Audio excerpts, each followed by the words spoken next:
Hello and happy Wednesday. Today is a solo wedding tip episode about why you should have a formal ending to your wedding reception. In my years of experience as a wedding photographer, I've found that having any sort of formal ending to the reception just completes the day with a nice little bow on top. And we'll talk about it more in the episode. So I hope you learn a lot from it. Let's get into it.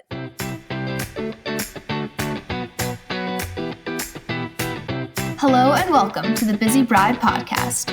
I'm your host, Gabriella Marie, and I created this podcast to help you research vendors and learn valuable advice as you plan the most special and true to you wedding day of your dreams. Let's get started.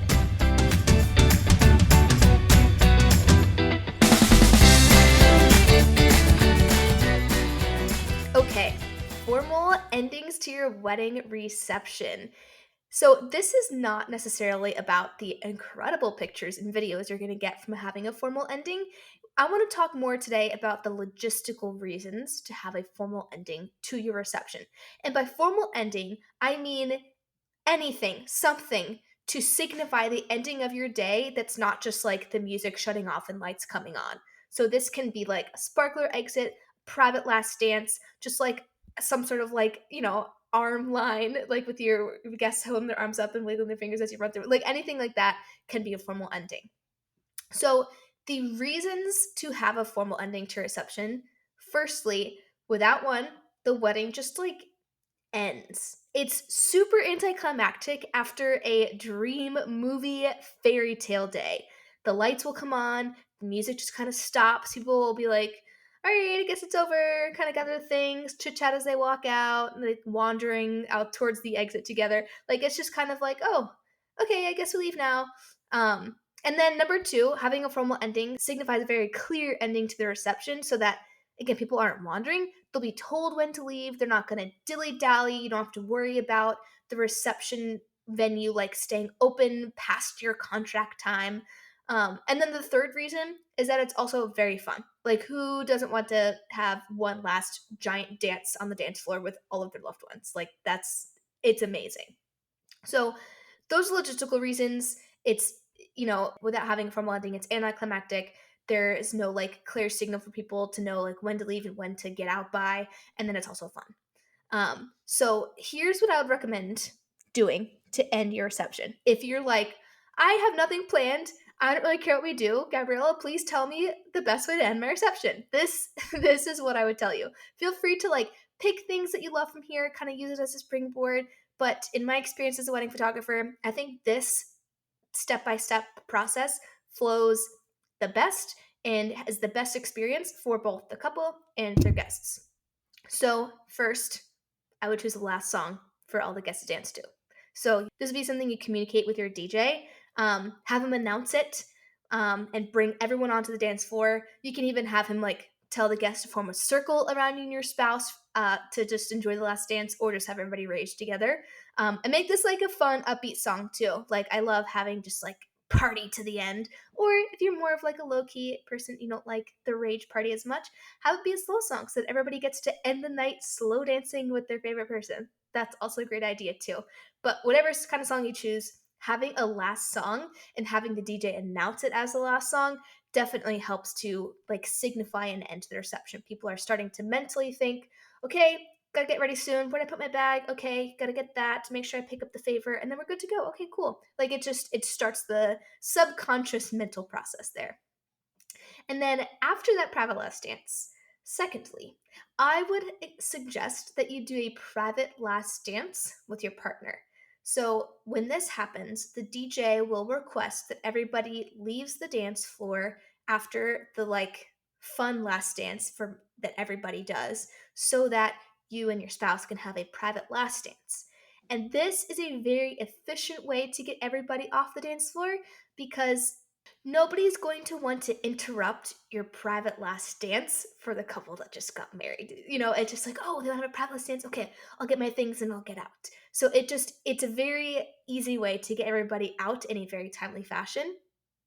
And while this is happening, if you have a planner or coordinator, they can be at the exit to not only guide everybody out, but also if you want to do a super formal, like fun exit with sparklers or bubbles or something, they can prepare everybody for this because they'll know when people are about to leave, once the private last dance is starting, they'll be able to just get everybody in line, and it is just very easy and efficient to get that to happen.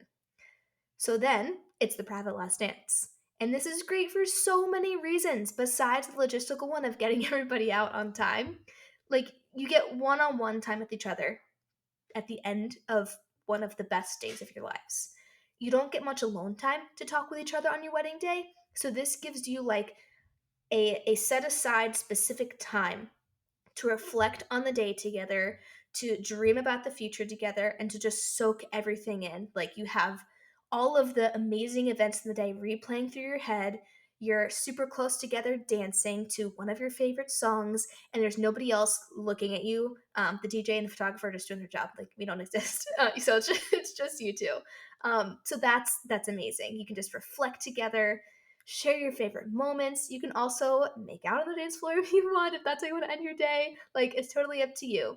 And since I'm a photographer, I'm obligated to remind you that it does make for some very special pictures.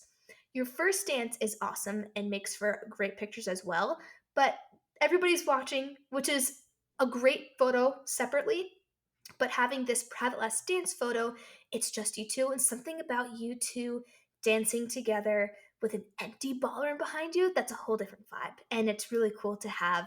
And for more introverts or people who are not comfortable expressing their emotions in front of people, this gives you a chance to let your emotions like really come out. Maybe this can be the time that you like shed happy tears together because at the ceremony everybody was in front of you, and at the first dance everybody was watching, but this is just you two, so the emotions actually come pouring out since you're so comfortable together. So having this one-on-one intimate dancing photo experience is a great idea. And I wanted to slide in a little bonus tip here. We talked about not having much one on one time, and that's why having a private last dance is such a great idea. An extra bonus tip on top of that is to incorporate some connection songs in your wedding playlist. So these are songs that it could be like you and your partner's favorite songs, but it's the ones that you decide ahead of time that whenever you hear it played on the dance floor, it's time to wrap up a conversation and go find each other and like dance together and enjoy that time together. Because on the course of a wedding day, there are so many different people from both of your lives separately that you want to talk to and hang out with and dance with, and that's amazing. But you also want to make sure you share some memories together on the wedding day too, especially in the reception. So that's just a little bonus tip. So moving on to the rest of the formal ending. Uh, the last part is the formal exit. And this can be whatever the heck you want it to be. If you're looking for a really fun photo op and just like a fairy tale magical ending to the movie day, sparkler exits are a super common way to do that. If you do this, I highly recommend getting extra long sparklers, not the regular length, so that there's enough time for the sparklers to like, burn all the way through without you like quick rushing. Oh my gosh, oh no, the sparks are coming out. Like, it gives you time to like run through and sometimes even like run back and out again through the sparkler tunnel. So those make for super cool like nighttime pictures. Something else that's really cool is bubbles, because if you're leaving your reception at night, the bubbles will catch the light of the flash from the camera. And so it's, even though it's dark outside, you might not be able to see the bubbles as much as you would sparklers. In the pictures, the light will catch the bubbles and you'll be able to see them in the photos. So that's another cool exit idea if you're not so comfortable putting fire in the hands of potentially drunk wedding guests, which is a consideration. Another thing for that too, you don't even need to have all of your guests lined up to send you off. People can start going home. You can just have like the VIPs, like your wedding party, your really good friends, your immediate family, maybe your extended family. Like, if you want to keep it limited for the people who are sending you off. Um, so that is a super fun way to exit. And then you can get sent off into like, a limo, a vintage Rolls Royce, a horse and carriage, whatever you want. Or you can just like run through, kiss at the end, and then get on to the after party if that's where you're going to. Like, some people will say, okay, we don't want to do a formal exit because we're just going to see everybody again anyway at the after party. So what's the point in saying goodbye, quote unquote? Um, First of all, not everybody's probably going to go to the after party. There's going to be at least some people who are going to be like, need to get home to my kids, or this is already way too late for me. I had a wonderful day. I want to go home and rest. And also, even if you are going to see people at the after party, why not have them send you off to the after party? You know, you're going to see them again, but there's no reason they can't like hold a sparkler or hold their hands up as you run through and kiss at the end of the tunnel. So, either way, I think it's a great idea whether or not you have an after party after your wedding. So, those are the main reasons why I think it's good to have a formal ending to your wedding day, having a formal exit or private last dance or something. It's a super clear ending to the day. So, guests are going to know when to leave. They're not going to dilly-dally and chit-chat. They're going to get out in a timely and efficient fashion, so that makes sure the venue doesn't have to like kick people out. Like it's just a very easy uh I guess conflict-free way to get people out of your reception venue. And it's a very like bow on top ending to the day instead of an anticlimactic ending with the music shutting off and lights coming on and people just being like, "Oh, okay, it's over now." Having a like last group dance for everybody to dance to is so much fun. Why wouldn't you want to do that? It's amazing. That also gets people like mentally thinking and preparing that they're going to leave soon. So lots of reasons to do that. Having a private last dance not only gets everybody out, again, without conflict, it has them like kind of rushing, not rushing out. It has them moving out efficiently, like to give you your space to do a private last dance because everybody would want the people getting married to have a private last dance.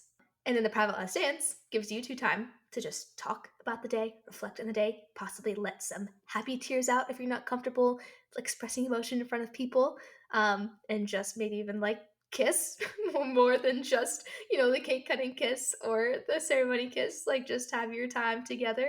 And then the formal exit, sparklers, bubbles, just arm tunnels, people cheering and clapping, whatever it is, just like exiting the reception and having people freaking cheer you on your wedding day. Just an amazing way to end the day. So that's my that's my step-by-step recommendation if you didn't know how to end your wedding, of ways to end your wedding that are logistically sound and also really fun and really sweet. I think all of those things together work super well, and even if you just pluck different parts from that step-by-step process, I think that'll add to your wedding day instead of take away from it. So, those are my ideas. If you have an intimate wedding, not a standard like 100-person guest wedding, you can still do something like this. You can still have like everybody cheer for you as you exit, even with like 20, 25 people there. You can still do private last dance. Like you can still incorporate anything you want to with an intimate wedding. And even with brunch weddings or like casual backyard receptions, you might not have like the more formal wedding reception venue, everybody get kicked out at this time, but having like a substitute for sparklers like dried lavender or biodegradable confetti for like more of a daytime ending. Also very fun things. And it still feels like a final bow on top ending to the day. So those are my suggestions. I hope you found this super helpful.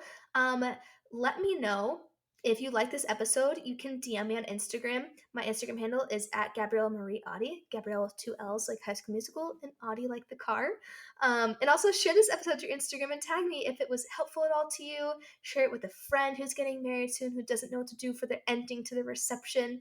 And if it was helpful, please, please, please give this show a 5-star rating and review. Means the world to me. I read every single review, and it helps get this podcast in the hands of busy brides who need some more advice for planning their wedding day. Thank you so much for listening, and have a wonderful rest of your Wednesday. Go hug your person. I'll see you next week.